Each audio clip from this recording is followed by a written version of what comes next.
Even on the stream. What? You believe this nonsense? I wasn't on the stream. Oh, What's up, hashtag nation? How's everybody doing tonight? Let's get Joe. what a here. day. What a What's day. up? What's up, Joe? Guys, how we doing? How are you doing, my friend? I need to get some hot tea and get to bed here soon, but I'm doing all right. I had a great time.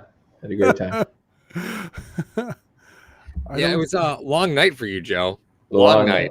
I'm Long glad. I'm night. glad that we because you have used to call the games all by yourself.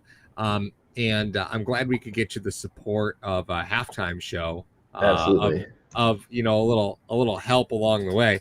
Mario, I don't think that is a Bills victory hat. No, it is not. Because, ladies and gentlemen of hashtag nation and Bills Mafia, I'd like to welcome you to the funeral of the Kansas City Chiefs. Oh, The king is dead. The king is dead, ladies and gentlemen. Man, that is dark.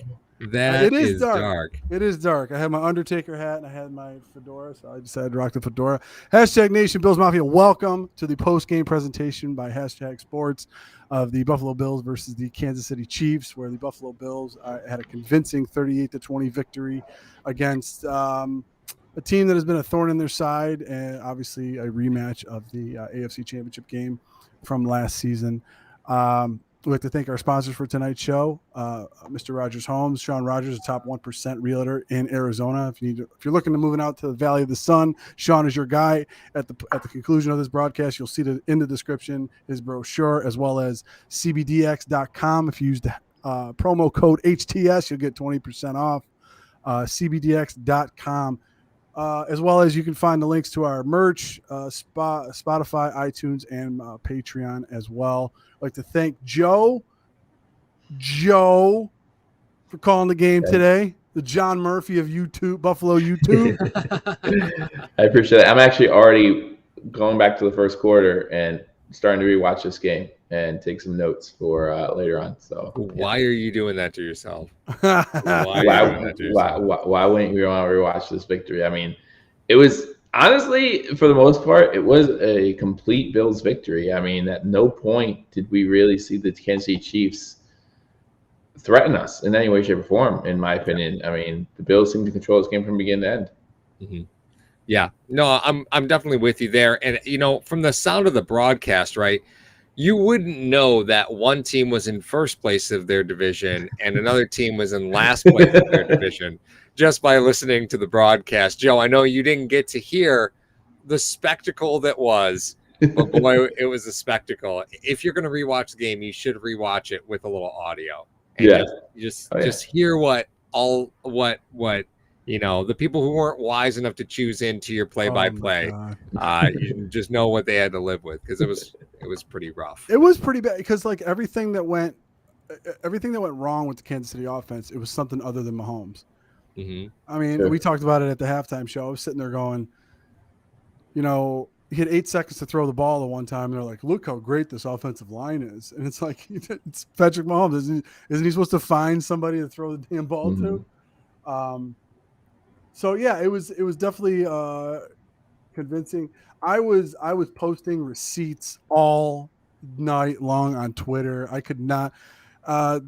Today, I think it was. How long ago was it? It was like at noon or 1 o'clock. I was like, Bills by 20. I said what I said. I don't care. Like, I really don't care. I had a feeling that the Buffalo Bills, with that weak Kansas City defense over there, they were going to be able to move the ball at will. What they were going to be doing. I don't think. Let's get to the first topic though. Jones and Ward. If Jones and Ward are in this game, does the game manifest in the same way? I'll start with Paul and I'll go to Joe. No, not at all. We smacked him in the mouth, man. Smacked him in the mouth. There's nothing sweeter than beating some sweet Missouri ass. All right. Oh my God. Nothing sweeter. No, it's listen. Set a Marine on a military base in Kansas. I look at it this way, Mar. Yeah, a couple pieces on the defense, would that have stopped the Bills from scoring almost 40 points? This defense is giving up historically bad point totals. Yes. No, it wouldn't have mattered. It wouldn't have mattered. Yeah. The Kansas City Chiefs defense has allowed 29 points or more in every single game this season. That's just bad. It doesn't matter who's on the field. Right. And you know, to bevy off that point, Mark, I'm gonna give you a little info. Are you ready? Please be mindful of the dead. Go ahead. Here's a fun way to look at this, right? Yeah. Of the teams that have scored points on the Buffalo Bills, right, this season. I'm waiting. This should be good. Right? Yep. The only team to score less was the Steelers, and that's game the Bill. Oh no. That's right, because it was 23-16. No, yep. Kansas City scored the least amount of points of any team that's actually scored on Buffalo this year. That's interesting. Yeah. I found that to be very That's true. I think the Buffalo Bills are still rolling. They allowed their first passer to accumulate over 200 yards passing, but not yet quite 300 yards. They allowed 392 yards, which is the most that they've allowed since they only allowed 867 in the first 4 games, which is, as we've highlighted many times, is a historic number for the Buffalo Bills, beating a lot of Super Bowl champion recognizable defenses, the 85 Bears, 2000 Ravens, 2013 Seahawks. So coming into this game, it was the question of, well, the Bills haven't played anybody and this defense hasn't played anybody, to, hey, we smacked you in the mouth. We held you to 13 points in the first half, 7 points in the second half, and we just completely dominated, playing that too high look to cover. They were bracketing Hill. I saw Trey White on Kelsey quite a bit. Mahomes really was. That's the thing that bothered me about the broadcast with Collinsworth too. He was like, the Chiefs could have been doing this all day. No, you're up 18 points and you're in prevent. That's why Kansas City was able to throw the ball over the middle on you. Okay. Yeah. So I don't want to hear any of this nonsense. And a friend of the show, Mike Mueller, he tweeted me. He said, listen, he's so far removed. Collinsworth needs to get out of the booth. He just needs to get out of there. He just doesn't have it anymore. Once he gravitates toward a player and a team, right? Like you said at the beginning of the broadcast, Paul, one team is in last place in their division. The other team is in first. Can we actually act like it and call the game like it? Yeah. So frustrating. Joe, I'm gonna give you another stat. Next Gen Stats came out with this. The Bills played zone on 30 of the 57 pass attempts. Sure. Right? Yep. 30 out of 57. Playing zone against a team with these quick receivers. Like they're all quick, man. Normally that is a terrible idea, right? Normally it's a terrible idea. What was it tonight that made that work? Well, I think what Next Gen Stats and what, some people who might not be football heads like you and I are, like the three of us are, not all zones are created equal. A zone deep, you hear the word zone and you think, oh, well, they're playing zone. Well, that doesn't mean that they're playing it the same way. And I think that, it really, you look at the game against the Chargers did the same thing against the Chiefs, make them work downfield. And you play the zone, Hyde and Poyer, you start with that, tell them, take that step back. And we saw the Chiefs, the Chiefs aren't the type of team, and we know this from their wide receivers and from their skill players, who want a 15-play drive. Like, they don't want that. They want to score a 5-play drive, 6-play drive. And as long as you take that away, frustrate that offense, and make them have to work their way downfield, they're going to make mistakes. 4 big ones in this game. So, you're going to – and Mahomes, I think Mahomes has, 6, 7 interceptions already this season. He only had 6 last year. He had 5 the year before that. So obviously defenses it's not just the Bills. The Bills are doing it better than most other teams right now because they have the team to do it. And let's not act like this is new. Like, there's a reason why we got 6'6" defensive end in the first round of the NFL draft. And that interception is a perfect idea why. And he did more than just intercept, though. He tipped a lot of passes. He got in the face of Mahomes a lot. And there's a big difference there. And I think if teams learn from the Bills or learn from the Chargers, make this team work for it, and they're going to make mistakes. Paul? Mario? You still regretting Joe Tryon not being taken 30th? Oh, listen, I love it. I did love me some Joe Tryon. I do love me some Joe Tryon. But anytime you see, because the defensive line rotation was rolling tonight, right? I think Absolutely. Epinesa had only played like 20 snaps, right? There's snap count was really down. It was a little low, yeah. But man, it's just fun to watch this team play football right now. And does this, oh man, it's like a double-edged sword, right? Because you run into games like this where you're thankful you have an all-incumbent defense, right? With exception to rotating in Rousseau and Basham. They're all incumbents. They're all players who have been in this system for a long time. The problem there is that at some point that chicken comes home to roost, right? Like Mario, you said it on Twitter. I think it's a great statement.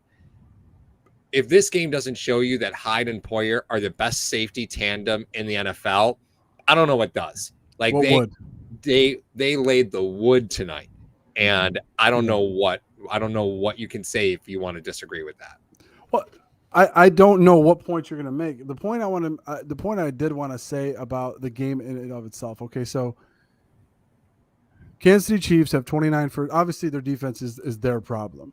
That's their problem to deal with. You give up 38 to a team that didn't play their best game offensively. I think we could say that. I mean, as far as consistency throughout. I mean, they had really big plays and then they had stinkers as far as the offense is concerned. You won by 18 points against a potent offense normally that had 4 turnovers. You didn't turn the ball over once. They beat you in the time of possession by 5, and they had 29 first downs to your 20. They ran a ton of offensive plays. Now, is this – I mean, we saw the Buffalo Bills in the 2 games prior to this against Washington and against Houston. They didn't let their foot off of the gas pedal when they got up by big leads. Like, you didn't see 3 points here, 7 points there out of Houston and Washington. Right. Is that mindset I believe that mindset carried over into this Kansas City game where they're like, listen, we may have big leads against Kansas City, but they can come right back. So we have to always have the mindset of keeping our foot on the gas pedal defensively like it's nothing. So I think they carried both of those 2 games, the mindset, into this Kansas City game, and that's why you only saw them get 7 points in the second half. Weather conditions, this and that. You could say, well, the Bills had to play in that weather too. So that's for me, that was the telling part of it, was the fact that the Buffalo Bills, for the 2 previous games, they were always keeping, even the Miami game, you could say, they were keeping their foot on the gas defensively and didn't let up. And then I think that all 3 of those games carried over into this Kansas City game where they were just like, listen, we are playing a lot of plays, but we're used to doing this. We're used to just coming out and punching people in the mouth and doing stuff for 4 quarters. Well, I think, the live by the sword, die by the sword thing is, cavalier and wonderful and all. But the truth of the matter is, if you can't score 40 points in a game and your defense is on average giving up 30, that's why you're in last place in your division, right? Like, that's why. Amar, we got a couple super chats. You want to get to those, my friend? I got it. $1.99 from Beantown Breakdown. Bro, take my money for the hat alone. Good win. He was thrilled. He was thrilled with whooping that Kansas City ass. Oh, yeah. I'll tell you what, he was a very happy man. I've talked to Ray quite a bit from Deer Patch Nation, and he has said that the Kansas City Chief fans are almost unbearable when it comes to, the rivalry that they had for the few years that Buffalo Bills were building their team. Ryan Monte comes in. I love the new hat. Smash that like and love the channel. I was nervous the whole time. I did not like the 2 3-and-outs in the third Super Bowl bunt. I didn't like it either, Ryan. I can tell you that right now. I don't think I have nails left on my hands for that second half, but it was definitely okay. But like past years, though, I want to ask Joe and I'll ask you, Paul. Like past years, did you feel like I didn't feel an moment because I have so much confidence in this defense to make a stop when they have to make a stop. Obviously, that statement drive by Allen to throw the touchdown to Sanders really was awesome, but I didn't have an moment in the second half. Like when the Chiefs were starting to move the ball a little bit. I didn't have that moment. Did you? I did for 2.7 seconds. Not even. No, less than that. Less than a full second, because Allen throws the interception. You're like, there it is. But then you see the flag. And listen. Again, I said this during my stream. When Andy Reid started coaching, that was not roughing the passer. He definitely drove his shoulder into Allen. What could have been a makeup call for the Mitch Morse hold, which was the worst call of this game, by the way. Oh my absolute God. call in this. Like, Did you hear Michaels? Yeah, You didn't- No, I you- did not. you- I did not you- hear. I did not hear. Michael's on the broadcast goes, they showed the replay. He goes, huh? Like, That's all he said. and Collinsworth follows it up with, well, you can't grab the jersey. It's like, what are you talking about? You can't do that. Like, what are What you talking about? Yeah. So for that 1 second, that brief second, I was like, oh no. But then as soon as the flag came, in fact, as soon as the flag came, like there was a huge sigh of relief of, okay, we're fine. Some of those calls were as soft as Ravens fans. Let me just throw that out there. Some of them were as soft. Well, as Ravens players this year, Paul White Knighting for me. I appreciate that, Paul. Like everyone's making a big deal about Jones, and I know people are going to make in Kansas City. I guess Kansas City circles are going to make a big deal about Jones and Ward being out. What's going on? Well, Milano was not there. Right. Some of those drives that were sustained by the Kansas City Chiefs were AJ Klein. I mean, let's face it. AJ Klein is a great player. He's not a coverage linebacker. Let's just call it what it is. If Milano was in there, it might have been a little bit of a different story. All right. You never know what could have happened in there if Milano was there, but he wasn't in there. The atrocious flags that were getting thrown all over the place and a non-catchable ball by Kelsey. Oh, and then Diggs on the very next drive gets his arm ripped off. And if you're going to throw all the flags, throw all the flags. Be consistent. They were not. Joe, coming as an officiate, how horrible is that game as an official? I did like for the Diggs play, the last replay they showed only showed like the last second and a half when there was no hand in the way. Like oh, see, there's nothing there. Like show the whole play and see. But no, in the first quarter, I believe it was, there was a call on Buffalo, a pass interference call that I thought was ticky-tack. But I said, that's fine. If you're going to call that play, you got to call it both ways. In fact, there was a point in the game where you see McDermott, you can read his lips, and he says, call it both ways. Like you said, if you're going to call it ticky-tack stuff, call it. But from an official standpoint, they're definitely going to have a talking to after this game. And someone in the live chat actually brought up a good point. The first injury, so the Teron Johnson injury, doesn't happen if they don't get an extended drive on a bad play call, and so we lose a player. Luckily, Teron Johnson came back, and as an official, that's the last thing you want. I don't believe that the NFL is rigged. I don't believe that the refs want to keep this game close, because if they did, they should have done a much better job. I just think there's good officials and bad officials, and that's it. And this crew. If you look at this crew's history, what I would want to do right now if I was like lead official is I want to look at this crew's history as far as how many flags they throw on average a game and see if that's an ongoing problem with these officials, because it was just a poor and there were bad calls on both sides. But yeah, it was just a poorly officiated game. I thought maybe with the way the AFC Championship game went, they wanted to get flags out early because they were afraid of a chippy game like the AFC Championship game was. But it just got ridiculous. Yeah, I think there's always an opportunity for the officials to try and set the tone early. Mm-hmm. I think that might have been the intent, and that just wildly spiraled out of control with 17 penalties in this game. It was to a point where the first half was nearly unwatchable because any play you weren't paying attention. You're like, okay, is that a flag or are they, Tyreek Hill's gloves? I can't tell. Was there a flag on that play or was it just Tyreek Hill? I don't know. Yeah. I got a lot of people in the chat talking about waiting to see Nick Wright eat his words tomorrow. Oh, God. Guys, listen. Number one, I'll give you a spoiler alert so you don't have to watch it if you don't want to. He won't do that, okay? Because you go after a fan base such as the Bills Mafia, you are literally setting yourself up to be the center of attention and in the eye of the storm. And in his business, that generates more publicity for him. So he'll come up with some cockamamie scheme or wording that's just going to be awful to completely give his excuse of why the Buffalo Bills won and how to downgrade Allen, downgrade this. He's going to nitpick every little minor detail of this game to try to prove his point, because he's going to die on that hill because it gets ratings for him and the show, and he gets publicized. He gets talked about. Look at right now. His name was mentioned about 85 times in our chat tonight. You know what I mean? So I don't really pay much attention to what Nick Wright says because it doesn't affect the channel. It doesn't affect, hashtag nation and stuff.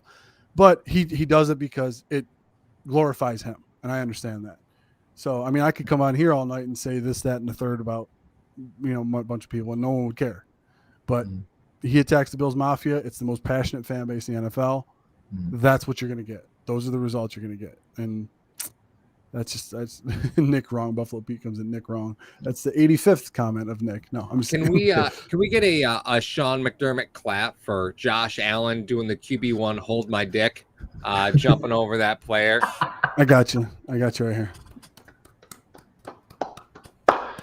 That's a little graphic there, Paul, but it is 1:13 in the morning, so the gloves are off at this point. Yeah, we are on the extended versions of Skinamax right now. He literally just like hurdled him, but going back to that, in the excitement, we're excited. Bills Mafia, #Nation, we're all excited about what's going on with the Buffalo Bills and this huge victory that they had, an AFC conference win.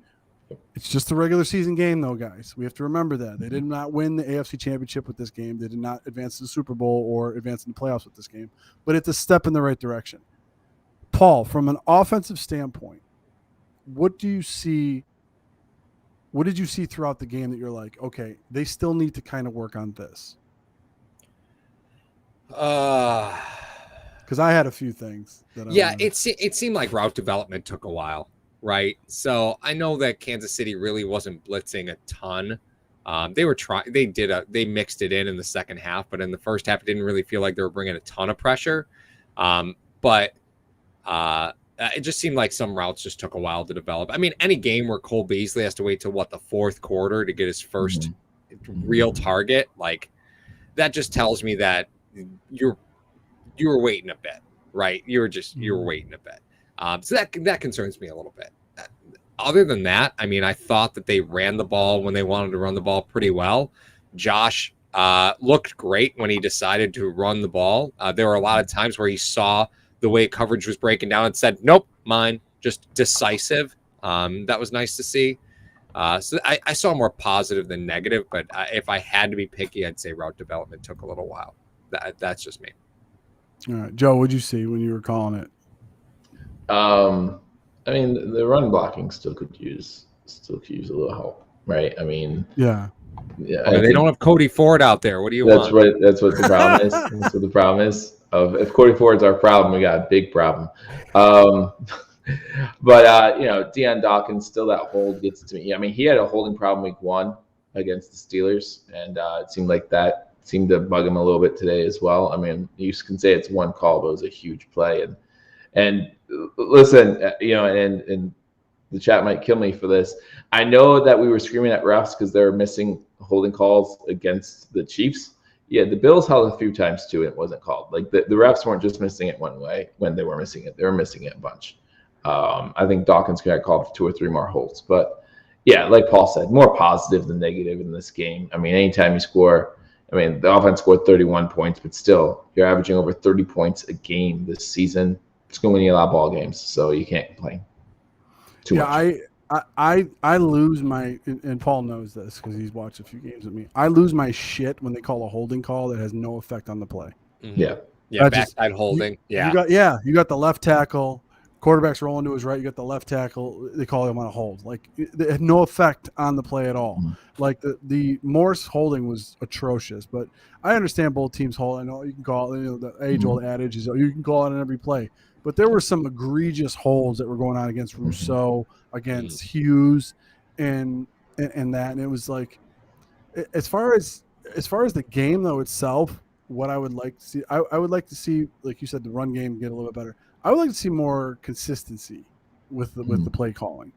We always talk about this at the end of the game. I think Allen was given the reins a little bit more today because you saw him go to the line and check, and he was calling protections, and that's what a $260 million quarterback does. Now, Paul and I have talked about it many times on the show. He's not that quarterback yet. Okay, as much as we love Josh Allen, he's not $260 million yet. That's why that contract is 2 years away. So until he's getting there. He's taking the proper steps to get there. However, he's not there, but he's making those steps as far as making line calls, making line adjustments, changing the plays in front of him. I thought that there were some offensive plays that weren't there, that his legs got him out of some trouble. And, Kansas City, for the most part, the line that was there today for the Buffalo Bills. Mhm. If that line showed up week 1, they blow out Pittsburgh. Yeah. That's all I'm going to say. If that line showed up that was there today, showed up week 1, they blow out Pittsburgh. They're a block punt away from being 5-0. Right? Really, like they are. They're a block punt away from being 5-0. Mhm. And that's just the fact of the matter. Like this is what's fun to me, right? The Bills put up almost 40 and Josh Allen only attempted 26 passes and still threw for 300 yards. Like what a day. What a day. And Emmanuel Sanders, I said it last week on the post game. I'm going to say it every single game, probably, for the rest of the season. What a pleasure it is to watch him play wide receiver, right? Mhm. He's just super savvy. He's always in the right place. He does all the dirty work. Only 5 targets, but he doesn't need more than that, right? Allen spread the ball around so much that 5 targets for Sanders and Diggs led the team. That's it. And the difference between game 1, Allen and Sanders, to the last few games is huge. It's absolutely huge. I mean, you could see them coming together on the field. It's awesome. Right. And, I think making Diggs a captain makes the drop in target volume more absorbable, right? Because he knows he's got a bigger role on this team than to just produce. Yes. And I know that, there was a lot of noise around Diggs leaving Minnesota saying that he was a target hog and that's why he was always unhappy. He comes to Buffalo, he turns out to be a target hog, it ends up, 150 some targets, right? But the truth of the matter is now that he's a captain, I think he sees a greater hole to the offense. And I think Stephon Diggs has grown up an awful lot in the last 12 months. A 5 target game could be something that would have been a squeaky wheel, now that you're seeing games where he's only getting 5-6 targets a game. That's it. But when you're dropping 40 points a game, I think everybody's probably pretty happy. Winning cures everything, Paul. You're damn right. Sure does. Speaking of winners, we got to get Joe out of here. He needs to get some sleep. He's got work in the morning. Joe, that's right. Obviously, you're a big part of hashtag. Tell the people what's coming up on Razor Sharp Picks this week. Well, yeah, I got to figure out how I did. Listen, 2 back-to-back weeks, 12-4 straight up. Last week, 11-5, I think, against the spread. So we're getting into the thick of things, and hopefully, I'll get your wallets a little bit fatter if you listen to me every Wednesday. We'll get that going. Won't be doing the game next week, so when it comes to live player play and reaction, I'll see you guys after the bye week. Looking forward to that. Paul, Mario, I love you guys. Hashtag Nation, love you guys. I gotta get some hot tea and get some sleep, guys. Yeah, that was a game, Joe. You did awesome. Thanks again, brother. Hey, thanks again, Joe. Great work, buddy. Take care. Later. Yeah, Joe was working hard, man. As soon as I'm glad we get the opportunity to do halftime shows, right? Yep. I'm really glad we get the opportunity to do it. So it was one of those circumstances where they called the weather delay, and I was like, oh man, thank goodness that we have each other's support, because can you imagine sitting there for an hour talking through a halftime waiting for the game to start? I mean, oh my God. Just doing the post game with you. Oh, stop. A lot of people are making the Undertaker cracks in the chat. Yes, I started the broadcast by saying that I am dressed this way because we are at the funeral of the Kansas City Chiefs, being the big dogs in the yard in the AFC. That's true. But you know what? There's always that young dog that's around the corner, and the Chargers scare me, Paul. Chargers scare me. Yeah. They're a good football team. They're a really good football team. Games that they would lose in the past 2 or 3 years, they're winning them now. And who would have thought that they were an Anthony Lynn away? Who would have thought? Stop it. Who would have thought? Stop it right now. I'm done with you. No, but Paul, like I said before, I alluded to this and we talked about it. Obviously, the penalties really put a damper on the game, but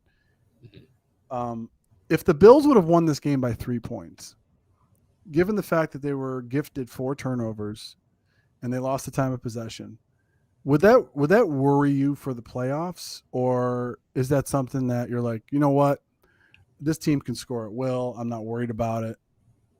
What are your thoughts on that? Because that stood out to me in the fact that, okay, they won by 18, they dominated the entire game, and they got a 3 and out. They got a turnover on downs as well. I think they got, or was that one with the penalty? That was one with the penalty. I'm sorry.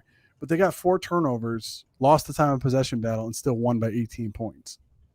There's a thing that stuck out to me. I don't know. So I always get a little nervous when we start talking about defensive production and high offensive point totals, right? Mm-hmm. Do you know why I get like really defensive over that? Why is that? Because I remember Ryan Fitzpatrick, right? I remember that. Mm-hmm. Mm-hmm. And I remember going, man, the Bills are winning a lot of games. That defense is sure generating a lot of turnovers. Let's give Ryan Fitzpatrick $100 million. Like I remember that. And I just go, man, it's just, you can't put a dollar figure on defensive involvement in a game when it comes to generating turnovers. And this team's been very solid at it. Like they've been very solid generating turnovers so far this year. This defense is legit. Like they've gone again. I guess the real big test for me is probably Tennessee, because that's a team that is going to try and run it down your throat. Yeah. And I don't think Buffalo's really played a team that has to depend on the run like Tennessee does. So I'm curious to see how stout they are. Like I'm really curious. I'm really curious how that's going to go. Well, we've said that many times that you can't bank on turnovers. If you're building your game plan banking on turnovers, you're going to have a rough time trying to score points, move the ball, do this, that, and the other thing.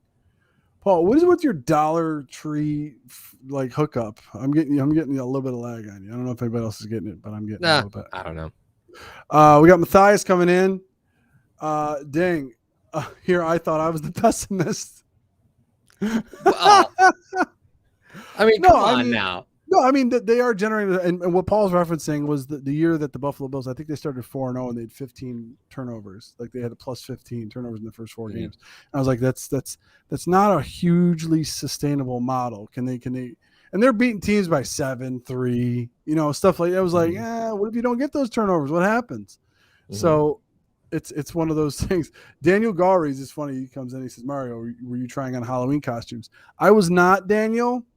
But due to the terms and the terms of the bet that Paul and I had, he gets to select my Halloween costume for the post game against the Dolphins on Halloween.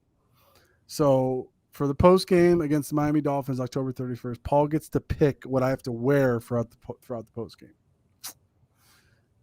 And I'm kind of sometimes the bets just make themselves, I was winning that bet 12. For 29 minutes and 50 seconds, dude. The over-under was 12. Hey, listen, a win's a win. A win is a win. So do you think when you take a look at everything that went wrong for Kansas City, I don't want to spend any more time talking about Kansas City, right? We came, we saw, we beat the hell out of them. They weren't in that game. No. More than 5 minutes into the game, right? Mm-hmm. That was it. You got in the driver's seat and you just left them in the dust, and that's fine.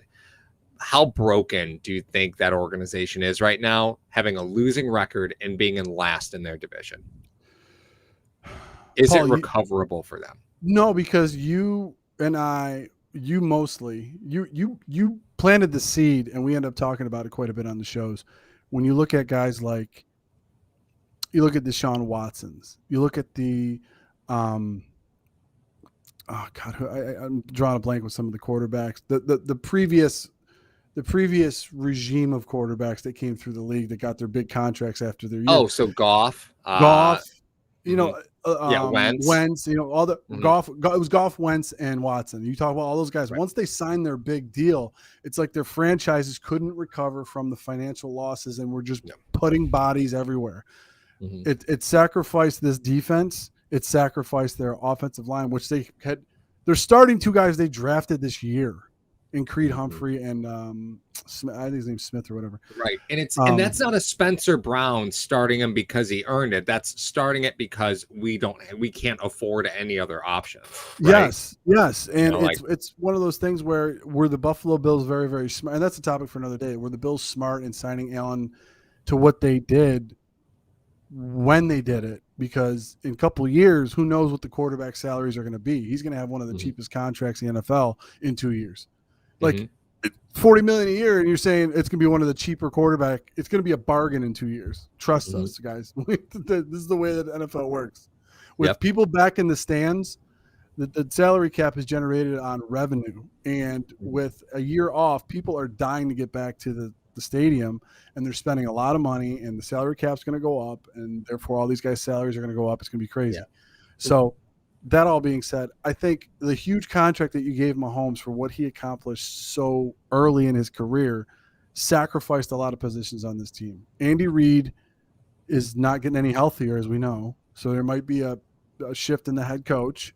So whoever head coach comes in here, whether it's Bieniemy taking it over, Spagnuolo, or another guy that's coming in, there's going to be a shift. There's going to be quite a shift. And it's usually, and you nine both know, these shifts happen after these types of seasons where you go maybe 7 and 10, right? You know what I mean? 6 and and it's tough to think because they do have so much talent at the quarterback position, but I mean, could it be like a Matt Stafford situation now where they don't have any resources to put anywhere else?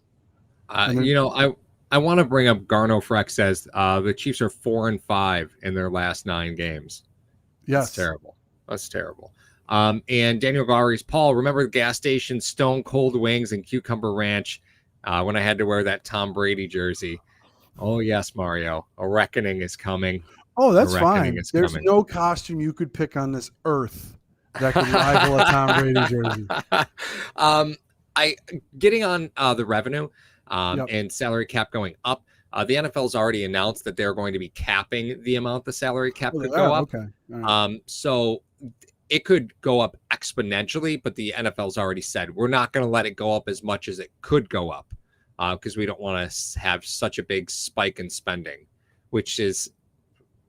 that's stupid to me. You just make the salary cap what the salary cap's supposed to be. Whatever. But there's a new TV deal. I think Steve Hampton said that. That's new TV deal.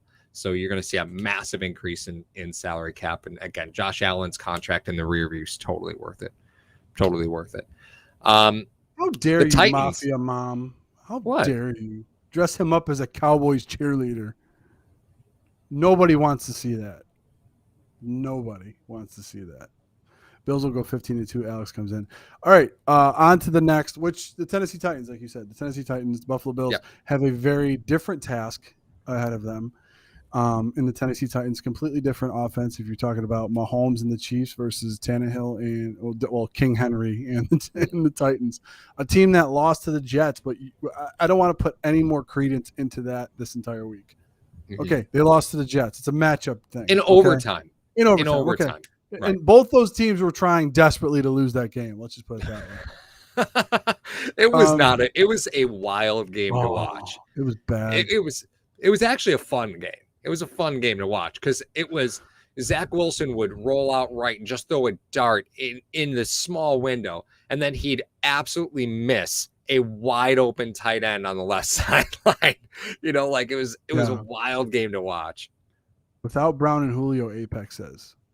Or Brown and Julio still going to be out? They might still be out. Yeah, Julio's looking. Yeah, I don't think Julio's going to be back. I don't think Brown's going to be back. Yeah, I mean, you can't make Derrick Henry do everything. No, and the Buffalo Bills have shown they've seen some above average backs this year, and they've been able to stop those backs. I mean, if there's any guy that you could compare Henry to, it would be Harris because he's built from the same mold. I'm not saying Harris is Henry. I'm just saying they're built from the same mold, both Bama quarterbacks, Bama running backs that just try to run the ball down your throat and knock you out. So the Buffalo Bills, here's the thing, and for those of you that don't know, Paul and I, it's a Monday night game. Paul and I were going to be calling that. So we're going to give you our NutraSweet version of Peyton Manning and Eli Manning that night trying to call the game. the two shifts and two offense, if the Buffalo Bills are still able to dominate, then you're going to see something that, like, they have built their defense, and it's come to the point where they can game plan and adjust their athletes that they have at their positions toward any offense. If they're able to do, like, if Henry runs for like 167, then you say, okay, that's where the weakness of this defense is. They can play pass defenses all day, but against the run, they suffer. I'm just saying, I'm just giving an example. But if they're able to limit Henry, and they limited Henry last year, I think he only had like 60-something yards, but that game was far out of reach by the time Henry was getting his yardage by that time. So I don't overlook the Titans. I would say that other than the Chargers and, well, the Chiefs, because until you knock the king off the mountain, you're not the king yet. I'd say the Titans are one of the dangerous teams in the AFC that the Buffalo Bills are going to have to contend with, because they're so fundamentally sound with a lot of things that they do. And when you play a team that doesn't do anything exotic, yet they still win and they still beat you, those are the toughest teams to play. Yeah. You know, I'm totally happy to get more AJ Klein next week, right? You're going into the bye week. Just don't put Milano on IR, right? Just let him sit out this upcoming week. It's fine. You're going to survive it. It's not a problem. You know, I really don't. AJ Brown did play today for the Titans. 6 targets, 3 receptions, 38 yards, coming off a hamstring. So, I mean, hamstring injuries linger, man. So I don't think he's really in all that great a shape. I think that was just a necessity play. He was well enough to play because he should be getting way more than 6 targets. Let's just be honest, right? Yes. Like, especially with Julio out, like, he should be getting way more than 6 targets. Yeah, he's an animal. He's an animal. But 3 receptions, 38 yards is that's no bueno. I know they beat the Jags 37-19 today. But six targets. He should be. I mean, he's in for 9 targets a game. So we'll see what happens. Buffalo secondary seems to be pretty locked tight right now. Yeah, what better team for the Titans to play before the Bills, though? They go from playing the worst team in the league to playing the Bills. Like, whoa, what's going to happen in the first quarter of that game? So I'm very interested. Yeah, I definitely agree with you on the Milano thing. Like, it takes a lot of it. You have to have a lot of confidence in your defense to take that piece off of it willingly. Like, we don't know the extent of his injuries and how much he was hurt, which obviously kept him out of the game. But if you're still comfortable taking him out of the game, putting in AJ Klein, and still doing as successful as you did against this potent Chiefs offense, wow. When he's in there, it's going to be a completely different animal. It really is. I was thrilled to see Obata active today. Like, you could tell that Buffalo was like, we're only going to bring 4 all day long, so we need to keep a fresh 4 all day long because they're going to get no help. We're not going to blitz. We're not going to do any of that nonsense. We are just going to bring 4 all day long. And they tried to keep a fresh 4 out there all day. I was thrilled to see Obata active.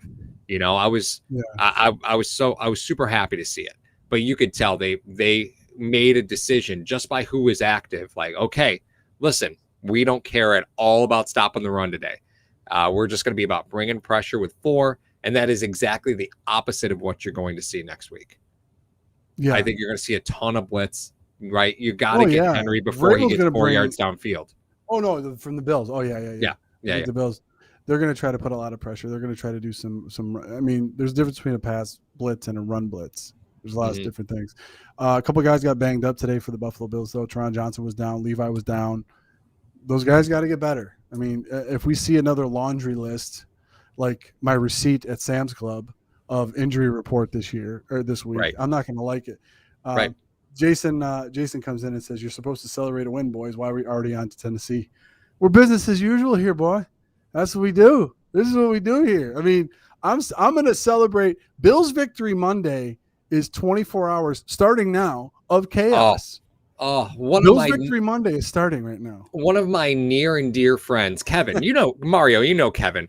Yeah, he is a diehard Chiefs fan, and I've seen him live the horrible existence of being a Chiefs fan 6 years ago, right? Where you're turning around, it's like Alex Smith and Dwayne Bowe. That's what you got to hang your hat on. I texted him today. I was like, as your friend, I hope we have a great game. As a Bills fan, you can suck it. That's exactly what I said to him. That's it.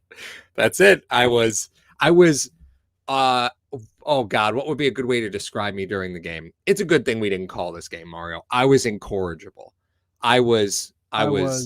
If you go through our Twitter, which is at HTag Sports, I was all over. I thought you had been drinking. No, I was not. You were at all. like No. belligerent on Twitter. Today. I was belligerent to the refs in Collinsworth, and I think everyone else was too. Oh, I see Clayton in. I just see Clayton in the chat. Clayton, What's going on, Clayton? From yes, Full Report. Paul Berg, they did with Kelsey what Mario said to do in the AFC Championship game. You know what? Blind squirrel finds a nut every once in a while.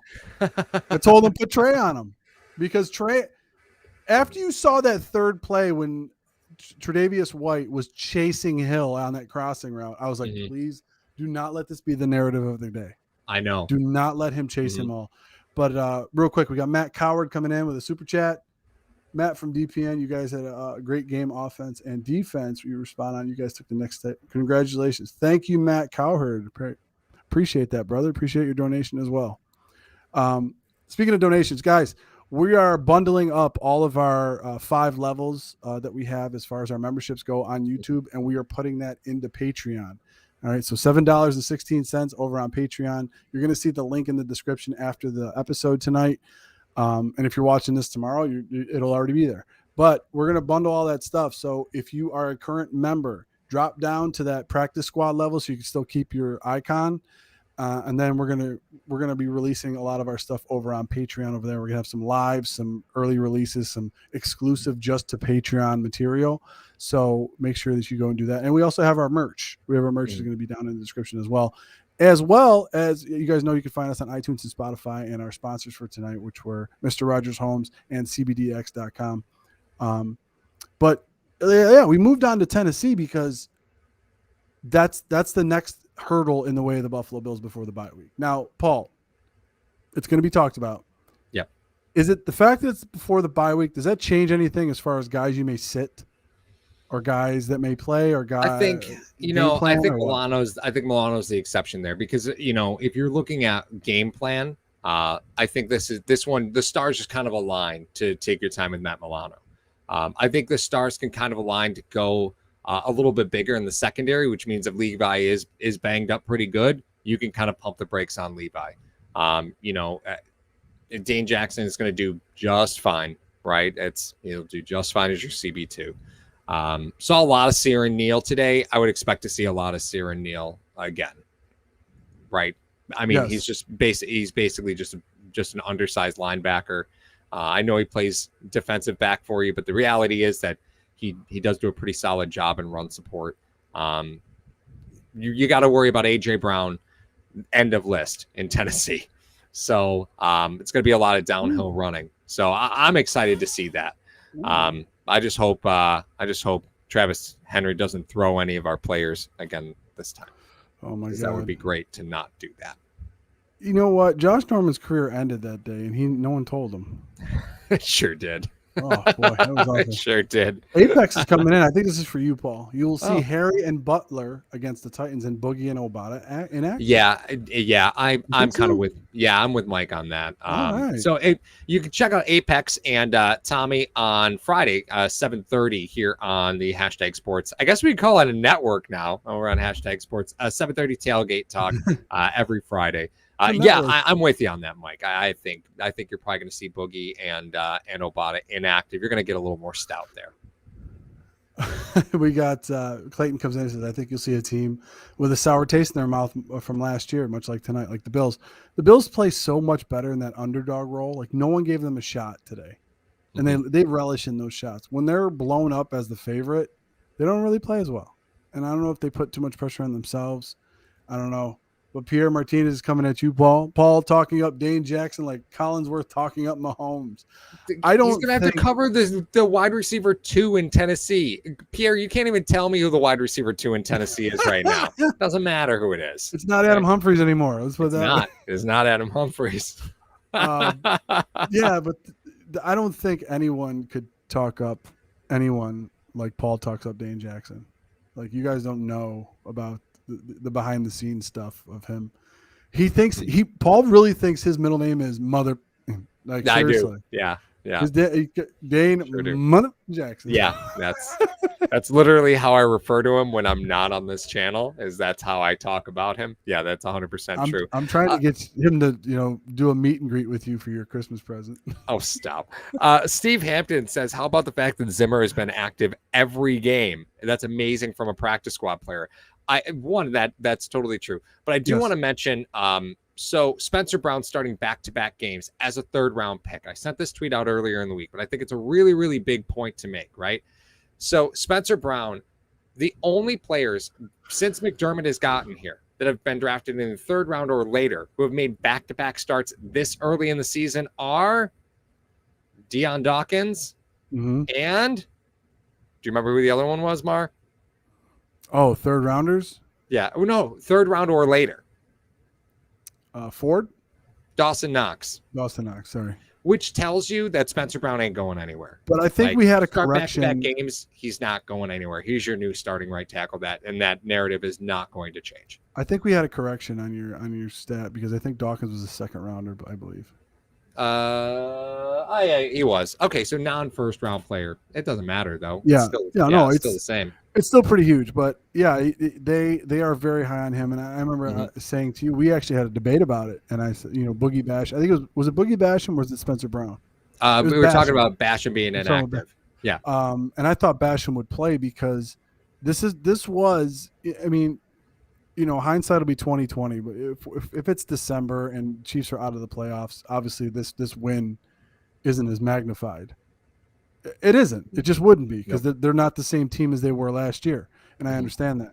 But as of right now, it's a huge win for the Buffalo Bills. It is a monumental win, and it was a huge game feel. Sunday night, prime time, you're going in there, and I felt that Boogie Basham should play, and Paul was a little bit against it. And I remember saying that, well, the more you can get big games under the belt of these young guys, the more that the moment when it becomes playoff or Super Bowl, let's say, those moments won't be too big for the kids.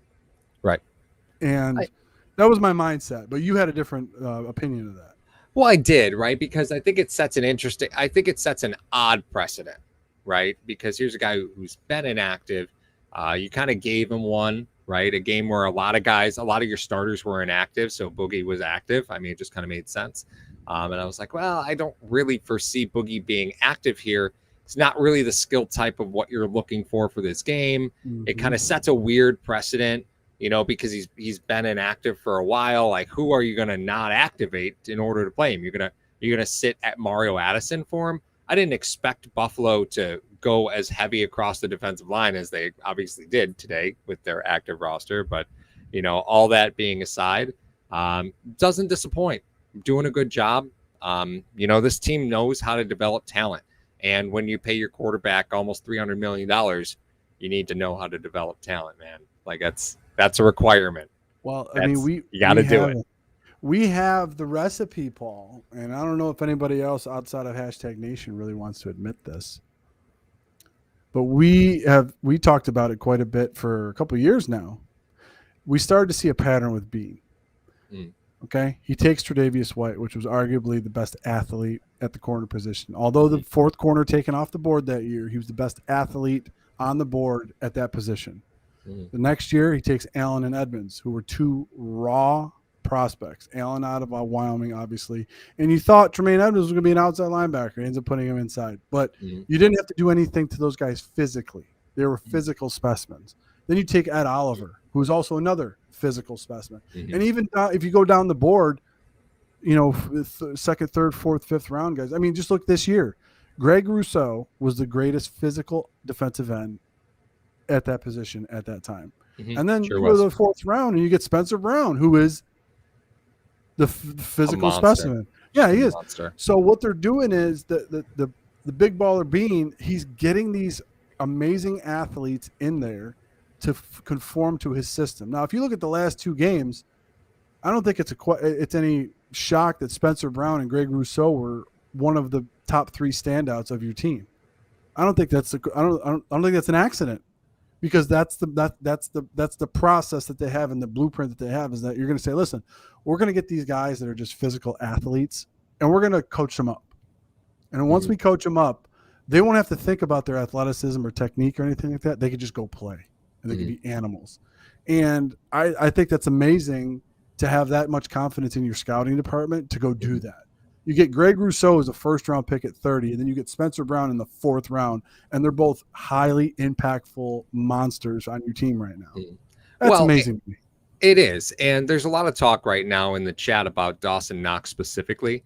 Yeah, and he was as well. He was the best physical athlete at the position. Right. At the time.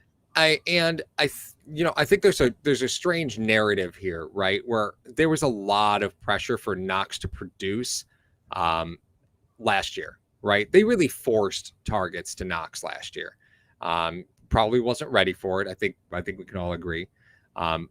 Having Sanders makes Knox, it makes his life a lot easier.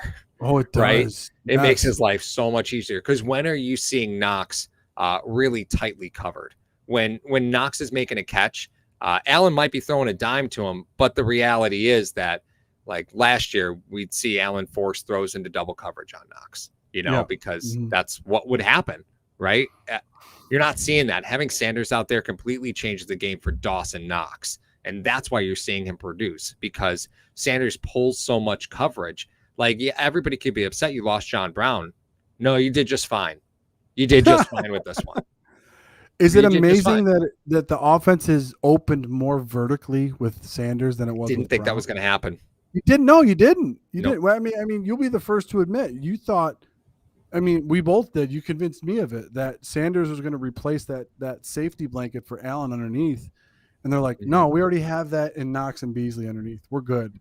Yep. We're gonna and Sanders, I think he said in one of the post games, me and Allen, we just adjusted the route on that one. It was supposed to be a dig, but I just ran a streak because I knew I could beat the guy. He was playing inside leverage. I gave him one move and went outside.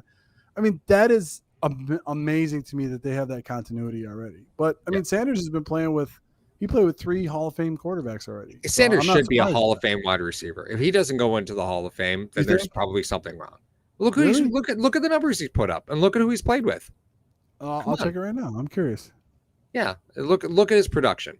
That the longevity, the organizations that he's been to the dance a few times. It's Sanders' numbers are damn good. He has been to the dance. He has been to the dance. I think you got to consider it. In his rookie year, they played because Pittsburgh played Green Bay in 2010. I think it was. Mm-hmm. It was his rookie year. They went, and then he went with Denver. Total numbers for Emmanuel Sanders is 678 catches for 8,800 yards, 49 touchdowns, 62% catch rate. Not bad. I mean, he has. I think he wins. He wins the Super Bowl with Buffalo. I'm telling you. I think it's going to happen. Going to happen. The number is 750 for me for a lot of wide receivers now that aren't like those marquee guys that you see. Yeah, I get it. I mean, he has longevity, but if he gets 750 catches and close to 10,000 yards, I think then he'll be considered. And wins the Super Bowl with Buffalo. Oh my God, you're talking about a guy that was on 3 different Super Bowl teams. That's what I mean. Yeah, that's huge. That is humongous. Eats blocks like Mario eats Skittles. I do eat Skittles. I do love Skittles. You are a Skittles guy. I am a Skittles guy. I'm not an M&M's guy. That's Paul. Mm-hmm. He's the M&M's guy. That's not. There's no lies detected. That is true. That is true. I'll say it again. Thank you, Paul and Mario, for the late night after party. Much appreciated. Absolutely. Is it that time, Paul? Yeah, I think it is. Mar. Well, I just want to say to everybody, I knew that Trey on Kelsey was going to be beneficial to them. I knew that Buffalo Bills were not going to allow a lot of points. They were going to win by 20, and Star eats bodies. I knew a lot of those things. Nobody listens to me though. You drink monsters and know things. I drink. I can't wait to put that on a shirt. Oh, great. I drink energy drinks and know things. YouTube show. So, ladies and gentlemen, I will start the clock at 2 minutes. If you're new to Hashtag Nation, at the end of every win, you guys are allowed to tee off on us for anything you want, and we read them on the big board. Yeah. So and don't forget, we got 140-ish people in. Don't forget to hit that like button. And then if you've never been to the channel, thanks for joining us. We hope you have a good time. Absolutely, guys. Thank you for joining us. The next time you will see either one of us will probably be Monday. You'll see Monday. Yeah, Monday. Right, and then we have our Thursday. I do Thursday mornings. You do thing on Saturday. We'll hop in every once in a while on Tailgate Talk. Joe does Wednesday. So we're around. Lots of stuff.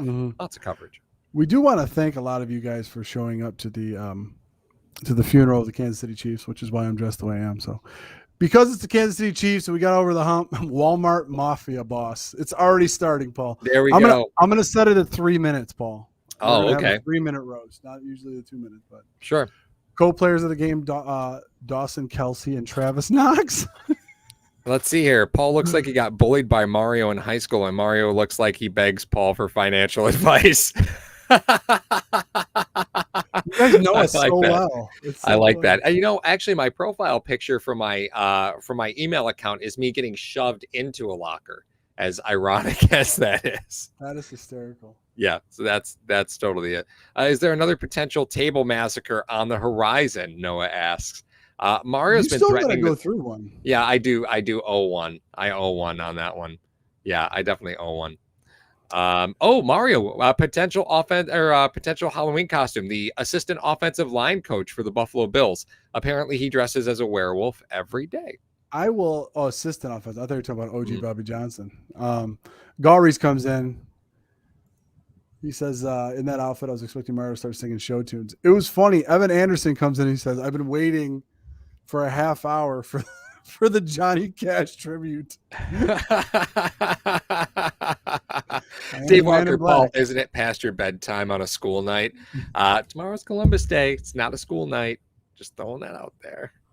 Last time not a school night. Wore that hat, he was saying, Gator don't play that.